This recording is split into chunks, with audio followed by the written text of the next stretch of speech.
నెల్లూరు హైదరాబాద్ జాతీయ రహదారిపైన బస్సులో ప్రయాణిస్తున్న ప్రయాణికులు 20 మందిని హత్య చేసినారు. హత్య చేసింది రాష్ట్ర ప్రభుత్వం. ఆంధ్రప్రదేశ్ రాష్ట్ర ప్రభుత్వం హత్య చేసింది. 100కు 100% నేను గట్టిగా చెప్పగలుగుతా ఈ మాట ప్రజలారా. ఇది ప్రమాదవశాత్తు జరిగిన సంఘటన కాదు, దురదృష్టవశాత్తు జరిగిన సంఘటన కాదు. ఈ రాష్ట్ర ప్రభుత్వం యొక్క స్వార్థంతోనూ నిర్లక్ష్యంతోనూ అధికారుల యొక్క నిర్లక్ష్య వైఖరితోనూ జరిగినటువంటి హత్యలివి. ఈ హత్యలకు మొట్టమొదటి ముద్దాయి ఈ రాష్ట్ర ముఖ్యమంత్రి నారా చంద్రబాబు నాయుడు గారు.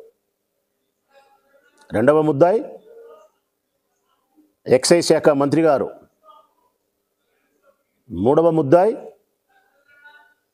బెల్ట్ షాప్ నిర్వాహకుడు. జాతీయ రహదారి పైన బెల్ట్ షాప్ నిర్వహిస్తున్నాడు కదా, తెల్లవార్దులు అక్కడే కదా మందు తాగింది బైక్ రైడరు, బెల్ట్ షాప్ నిర్వాహకుడు మూడవ ముద్దాయి. నాలుగవ ముద్దాయి విచ్చలవిడిగా బెల్ట్ షాపులు తెల్లవార్దులు ఓపెన్ చేసి, అసలు బెల్ట్ షాపే ఉండకూడదు, 24 hours బెల్ట్ షాపులు రన్ అవుతాయి. అక్కడ వాడు తాగి తూలుతూ పెట్రోల్ బంక్ వచ్చి డ్రైవ్ చేయలేని పరిస్థితిలో అధికమైన మత్తులో ఉంటే అవన్నీ మనం సీసీ ఫుటేజ్లో చూసినాం. నాలుగవ ముద్దాయి 100కు 100% ఎక్సైజ్ అధికారులైతే, ఐదవ ముద్దాయి రవాణా శాఖ సంబంధించిన వాళ్ళు.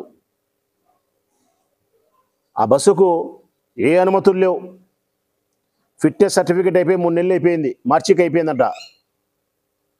ఒక బస్సు జాతీయ రహదారిపైన ప్రయాణం చేయడానికి కావలసినటువంటి ఫిట్నెస్ ఆ వెహికల్కు లేదు, ఏ అనుమతులు లేవు. అంటే అంత ఉదాసీనతగా నిర్లక్ష్యంగా ఉండారు. అది రాజకీయ ఒత్తిళ్లు కావచ్చు, లేకపోతే మామూలు కావచ్చు. ఇతని తర్వాత ముద్దా ఎవరంటే బస్సు ఓనరు. డబ్బు సంపాదించుకునే వ్యామోహంలో ఆ బస్సుకు ఉండాల్సిన ఫిట్నెస్ను పాటించకుండా అతని ఇష్టానుసారం బస్సులు చెప్తున్నాడు చూడి, అతను ముద్దాయి. తర్వాత ముద్దాయి, ఆ తర్వాత ముద్దాయి బస్సు డ్రైవరు. బైకును కొట్టిన తర్వాత ఆపకుండా, ప్రయాణించే వాళ్ళను జాగృతి పరచకుండా ఇతను. మరొక ముద్దాయి బైక్ రైడర్. బెల్ట్ షాపులో అధిక మద్యం తాగి ఏమాత్రమే కానీ స్పృహలో లేకుండా వాని ఇష్టానుసారం బైకు తోలి 20 మంది చనిపోయేదానికి కారణం వాడు సేవించిన బెల్ట్ షాపులో మద్యం. వాడు ఆ బెల్ట్ షాపులో మద్యమే తాగకపోతే ఆ ప్రమాదం జరగదు. బస్సు డ్రైవరే గన ఆపి ఉంటే ఆ ప్రమాదం జరగదు. బస్సుకు ఫిట్నెస్ సర్టిఫికేట్ లేదని బస్సు ఓనర్ తిప్పకుండా ఉంటే ప్రమాదం జరగదు. బస్సుకు ఫిట్నెస్ సర్టిఫికేట్ లేదని రవాణా శాఖ వాళ్ళు అనుమతులు ఇవ్వకపోతే బస్సు జాతీయ రహదారిపైకి రాదు. ఎక్సైజ్ అధికారులు కన్నా బెల్ట్ షాపు లేకుండా చేసి ఉంటే ఈ ప్రమాదం జరగదు. బెల్ట్ షాప్ నిర్వాహకుడు తెల్లవార్దులు మందు అమ్మకుండా ఉంటే ఈ ప్రమాదం జరగదు. ఈ బెల్ట్ షాపులకు అనుమతి ఇచ్చినటువంటి వారు తెలుగుదేశం పార్టీ అనునీయులు డబ్బు సంపాదించుకునే దానికోసం విచ్చలవిడిగా 1,00,000 బెల్ట్ షాపులు ఆంధ్రప్రదేశ్ రాష్ట్రంలో పెట్టినారు చూడి. దీనికి అనుమతులు ఇచ్చి మిన్నకుండిపోయిన ఎక్సైజ్ మంత్రి గారు. వీళ్ళందరిపైన అన్నిటిలో బాధ్యత ఉండేవాడు ఈ రాష్ట్ర ప్రభుత్వం. ఎక్సైజ్ మినిస్టర్ను కంట్రోల్ చేయాల్సిన బాధ్యత, బెల్ట్ షాపు లేకుండా చూడాల్సిన బాధ్యత, బెల్ట్ షాపు లేకుండా క్లోజ్ చేయాల్సిన బాధ్యత ఎక్సైజ్ అధికారులు, రవాణా శాఖ అధికారుల మీద, అందరి మీద నియంత్రణ కలిగి ఉండాల్సినది ఈ రాష్ట్ర ప్రభుత్వం. ఈ రాష్ట్ర ప్రభుత్వ అధినేత ఈ రాష్ట్ర ముఖ్యమంత్రి నారా చంద్రబాబు నాయుడు గారు. మరి ఇప్పుడు చెప్పండి ప్రజలారా, ఇది ప్రమాదవశాత్తు జరిగిన దుర్ఘటన, లేకుంటే ఈ ప్రభుత్వం యొక్క నిర్లక్ష్యము, ధనం సంపాదించాలనే స్వార్థము, తన తెలుగుదేశం పార్టీ నాయకులను పెంచి పోషించుకునే దానికోసం వీళ్ళు ప్రవర్తిస్తూ ఉండే చట్టవిరుద్ధమైన చర్యలు ఇవి కాదా ఈ మనుషులను చంపినేది? నేను చెప్పిన ప్రకారం ఈ రాష్ట్ర ముఖ్యమంత్రి మొదటి ముద్దాయికి అర్హుడు కాదా? బెల్ట్ షాపులు రాష్ట్రమంతా విచ్చలవిడిగా ఉండడమే ఈ ప్రమాదానికి కారణం. అధిక మద్యం సేవించడం వలనే ఈ రోడ్డు ప్రమాదాలకు ప్రధానమైన కారణం. ఎక్సైజ్ అధికారులు గమ్మున ఉండడమే, బెల్ట్ షాపులు నిర్వహిస్తానికి గమ్మున ఉండడమే ఈ ప్రమాదాలకు కారణం. రవాణా శాఖ అధికారులు వాళ్ళ ఇష్టానుసారం బస్సులకు అనుమతిస్తున్నారు చూడి, ఇది కారణం. బస్సు ఓనర్లు ధనం స్వార్థంతో చేస్తున్నారు చూడి, అనుమతులు లేకుండా తిప్పడం, ఇది కారణం. వీళ్ళందరినీ ముద్దాయిలు చేయాలా? మొట్టమొదటి ముద్దాయి ఈ రాష్ట్ర ముఖ్యమంత్రి నారా చంద్రబాబు నాయుడు గారిని చేయాలా. ఎంత హృదయ విదారకరమైనటువంటి సంఘటన ఇది. ఈ రాష్ట్రంలో ఉండే అందరి ప్రజల మనసులను కలిసివేసింది. కారణం, మోటార్ సైకిల్లో పోతే ప్రమాదం ఉందంటే ఒక అర్థం ఉంది.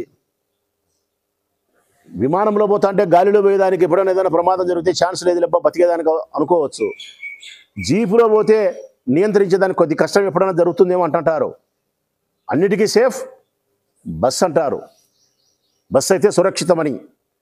అట్టి బస్సులో మన కుటుంబ సభ్యులు, భార్య, పిల్లలు, అమ్మ, నాయన ప్రయాణం చేస్తూ ఉంటే రాత్రి బస్సు ఎక్కి పదన హైదరాబాద్ దిగుతారని మనం అనుకుంటే తెల్లవారి లోపల ప్రమాదం జరిగి కుటుంబం చనిపోవడము, భర్తనో భార్యనో పిల్లలో చనిపోతే హృదయ విదారకమైన సంఘటన కాదా?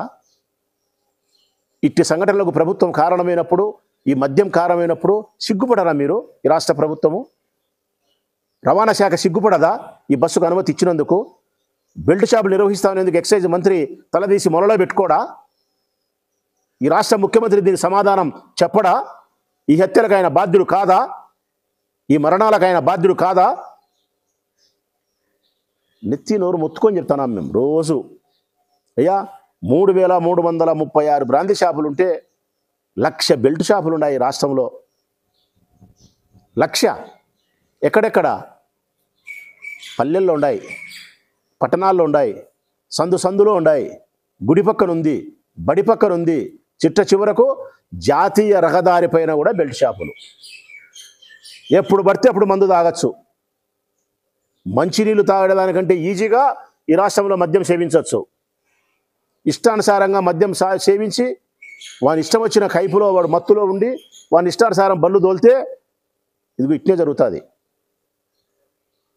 మీకు డబ్బు కావాలా? తెలుగుదేశం పార్టీ వాళ్ళకు, ఈ రాష్ట్ర ప్రభుత్వానికి డబ్బు కావాలా? తెలుగుదేశం పార్టీ నాయకుల దగ్గర ధనం చేరాలా? శాశ్వతంగా మీకు అధికారం ఉండాలా? మీకు ఈ 2 తప్ప వేరే అవసరమే లేదు. ఈ రాష్ట్ర ప్రజల భద్రత కానీ, ఈ రాష్ట్ర ప్రజల ఆరోగ్యం కానీ, వారి ప్రాణాలు విలువైనటిని కానీ, వారి ఆస్తులు విలువైనటిని కానీ, వారు శ్రమ చేసి సంపాదించే డబ్బు అమూల్యమైనది కానీ మీకు లేదు.